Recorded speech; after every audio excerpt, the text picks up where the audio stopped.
Hello friends, எல்லாருக்கும் வணக்கம்ங்க. Welcome to Sri channel. இங்கே பார்த்துட்டு இருக்கிறது கப் கேக்கே கிடையாதுங்க. கப் கேக் மாதிரி இந்த கப் கேக்கோட ஸ்டோரி, ஃபைனல் ரிசல்ட் எப்படி வந்துச்சு அப்படிங்கிறத நான் உங்கள் கூட இப்போ ஷேர் பண்ணிக்க போகிறேன். அதுக்கு முன்னாடி நம்ம சேனலை மறக்காமல் சப்ஸ்கிரைப் பண்ணிக்கோங்க. இந்த பேட்டர் வந்து நல்லா இப்படி பொங்கி நல்லா அழகாக வந்திருக்கிறத பார்த்து இது கப் கேக்கு அப்படின்னு மட்டும் யாரும் தயவு செஞ்சு நினச்சிடாதீங்க. இது கப் கேக்கே கிடையாது. நான் வந்து தூத்துக்குடி மேக்ரோன்ஸ் வந்து எனக்கு ரொம்ப பிடிக்கும். எப்பயுமே நம்ம கடையில் தான் அது வாங்கி சாப்பிடுவோம். ஸோ நம்ம வீட்டிலே ஏன் ட்ரை பண்ணக்கூடாது, அதான் ஓடிஜி இருக்குல்ல அப்படின்னு சொல்லிட்டு நான் தூத்துக்குடி மேக்ரோன்ஸ் வந்து ட்ரை பண்ணலாம் அப்படின்னு சொல்லிட்டு எக்கோட ஒயிட்டு மட்டும் எடுத்து நான் நல்லா பீட் பண்ணி அதனோட மிக்சிங் எல்லாம் நல்லா சூப்பராக ப்ரிப்பேர் பண்ணி வச்சுருந்தேன்.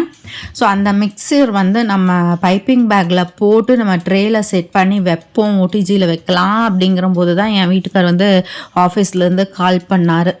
ஒரே நிமிஷம்னு சொல்லி பேச ஆரம்பித்தவர் ஒரு அரை மணி நேரம் பேசிட்டாருங்க. அப்போ என்னோடய மேக்ரோன்ஸ் மிக்சர் வந்து வேஸ்ட்டாக போயிடுச்சு. அதை திரும்பி என்னால் ரெடி பண்ணவே முடியல. சரி, எப்படி இருந்தாலும் இது வேஸ்ட்டு தானே, இதை எடுத்து கீழே ஊற்றுறக்கு பதிலாக இந்த மாதிரி ட்ரை பண்ணி பார்ப்போமே அப்படின்னு சொல்லிட்டு நான் லைனரில் கப் கேக்கோட லைனரில் போட்டு இந்த மாதிரி வச்சேன்.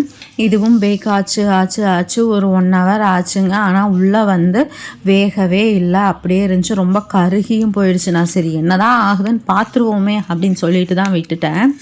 ஸோ பாருங்கள் இதனோட கலர் எப்படி இருக்குது அப்படின்னு. நல்லா பொங்கி எல்லாம் வந்தது.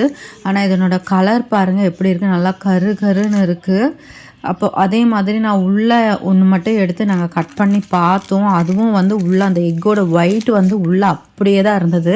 இதுலேருந்து நம்ம கற்றுக்கிட்ட ஒரு பாடம் என்ன அப்படின்னா, பேக்கிங் பண்ணும்போது யார் கால் பண்ணாலும் அட்டன் பண்ணக்கூடாதுங்க. கண்டிப்பாக நீங்களும் இந்த மாதிரி யாராவது கால் வருது அப்படின்னு சொல்லி அட்டன் பண்ணிங்கன்னா 1 நிமிஷம் ஆரம்பித்து 30 நிமிஷம் பேசுவாங்க. ஸோ நம்மளோட பேட்டர் வந்து வீணாக போயிடும்.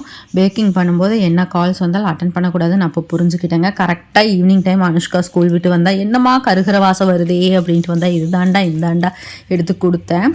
ஸோ அவ்வளோ ஆசையாக வந்து அம்மா என்னமோ பேக் பண்ணி வச்சுருக்காங்க போலன்னு ஓப்பன் பண்ணி பார்த்தா செம்ம ஷாக்கு. எல்லாமே உள்ளே அப்படியே இருக்குது. எக் ஒயிட் வந்து அப்படியே இருக்குது. ஆனால் மேலே மட்டும் ஃபுல்லாக கருகிடுச்சுங்க. ஸோ இது மேக்ரோன்ஸ் கப் கேக்கான கதை. கப் கேக் இந்த மாதிரி கருகி போன கதை நான் 1008 கதை சோகம். என்னோடய பேக்கிங் எக்ஸ்பீரியன்ஸில் இது வந்து ரொம்ப சொதப்பலான ஒரு விஷயங்க. ஸோ கண்டிப்பாக நம்ம சேனல் உங்களுக்கு பிடிச்சிருந்தால் லைக் பண்ணுங்கள், ஷேர் பண்ணுங்கள். தேங்க்யூ.